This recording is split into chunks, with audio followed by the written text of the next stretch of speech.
Shultz served 3 American presidents. He's one of only 2 Americans to have held 4 different federal cabinet posts: State, Treasury, Labor, and Office of Management and Budget.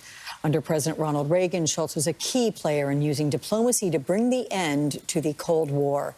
In December, Shultz wrote an opinion piece for the Washington Post called "The 10 Most Important Things I've Learned About Trust Over My 100 Years." His biggest takeaway there: trust is the coin of the realm. When trust was in the room, whatever room that was, the family room, the school room, the locker room, the office room, the government room, or the military room, good things happened. When trust was not in the room, good things did not happen. Everything else is details. Wise words and perspective there. George Shultz dying yesterday, Saturday, at his home in California at the age of 100. This is the Presidential Medal of Freedom, and below it is a picture of my wife and I and our 5 great-grandchildren. A hug from a great-granddaughter is a pretty good hug. The room we're sitting in is one I use for meetings, and also I can sequester myself here and write. And I've written quite a few books here. And gradually, pictures and other artifacts have been hung up around the walls, so they're pretty full now. This is me with President Reagan at his ranch. I came back from a meeting and gave him a report. That's a castle in Ireland in the background. Here the President and I meeting with Deng Xiaoping. We're both laughing at something. And this is a meeting in Reykjavik. It was the most important summit meeting ever held. I'm sitting next to President Reagan. Shevardnadze's sitting next to Gorbachev. We were there for 2 full days. It was extraordinary. And here's something I'm proud of. I flew in an F-15. I got in, the pilot's in the front, I'm in the back. We shoot through the sound barrier. My G-suit swells up so blood doesn't rush. We get up and he says, "Take over." I'd never flown. So I start doing, and it was amazing. And this is again a shot with Gorbachev. He visited here, and we had a big celebration, and he gave a talk in Memad, and Don Kennedy and I, Don was president at the time, we found this in the Hoover archives, and it was given to him. From darkness into light by reading. And there's a statement by Pushkin. We gave it to Gorbachev, and it brought tears to his eyes.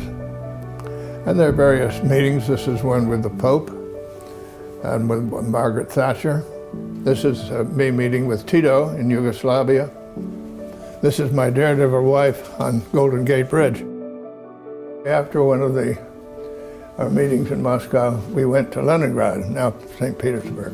When I was Secretary of Treasury, my opposite number was a man named Potolchev. So we go to this cemetery. He's telling me about the Battle of Leningrad. He's weeping. And I said to him, I also fought in World War II. I also had comrades shot down beside me. Furthermore, these people here are the people who stopped Hitler. So I said, I feel for them. And I walked up to the front, and I gave a long salute. And he said, "Thank you, George, that shows respect." And I found later on, years later, when I was Secretary of State, people knew about that. And it turns out that if you respect things that deserve respect, when you're critical of something, it carries more weight.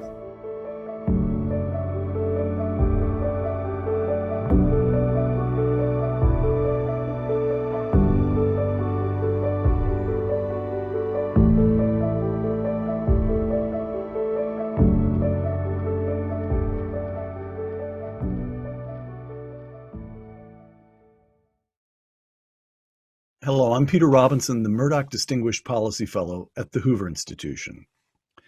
The great man or woman in history, I'm quoting the late philosopher and Hoover Institution Fellow Sidney Hook in his book, The Hero in History. The great man or woman in history is someone of whom we can say that if they had not lived when they did, or acted as they did, the history of their countries and of the world would have been different. Does George Shultz qualify? He does indeed. Apart from anything else, if he had not been Secretary of State to Ronald Reagan when he was, the Cold War would not have ended when it did and as it did. To mark his 100th birthday, a few minutes with George Shultz. Well, I think that the American way is the winning way. We have the winning hand. We do have to play the hand. We have to get our policies in shape so that the economy can take off again. We have to get our sort of set of arrangements in shape so that people feel good about themselves. And then we have to be able to reach out and help other countries. And you don't lead in the world by telling people what to do. You lead in the world by being helpful. George, one last time, the wall. Just 10 months after you left office, November 9th, 1989, and the wall falls. Where were you? What did you think? What was your response? I was here. When I left office, I came here. And that's where I was. And when I saw that it had come down, I said to myself, well, it's about time. And it was a good thing. I return to the man who's occupied 99 of these last 100 years, George Shultz. As a boy, you experienced the Great Depression. As a Marine, you fought in the Second World War. As a young economist, you served in the Eisenhower White House. I like Ike. Helping to put in place the policies that permitted the economic expansion of the 50s and 60s. Then you served in the cabinets of two presidents determined to defend this nation and its values during the Cold War, serving as Ronald Reagan's Secretary of State as one of the architects of the collapse of communism. As you told us in the film when we began, 5 children, 11 grandchildren, 6, soon to be 7, great-grandchildren. What do young Americans most need to understand about the duties they will be called upon to fulfill? Well, I think it all starts with your family. A good family life is the building block of society, and it's your great thing. And I always look forward to our family gatherings. And I watch these great-grandchildren, and they're so lively. They're curious about everything. Every once in a while, one of them learns something. They look at you and laugh. Look at me, I just learned something. So you see, we're born curious and we're born loving to learn. So we want to keep that fire burning all the time. Then it seems to me, we work in some place, so we want to be part of that workplace. We want to make it a friendly place and want to make it fun to come. And we have a community to contribute to. So all of these things are there. And then it seems to me, and you get this out of serving in the armed forces, a certain patriotism. You want to serve your country.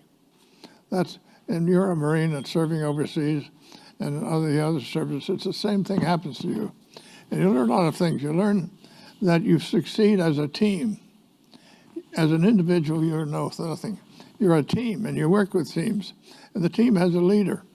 And you don't always get your way, but you follow that leader.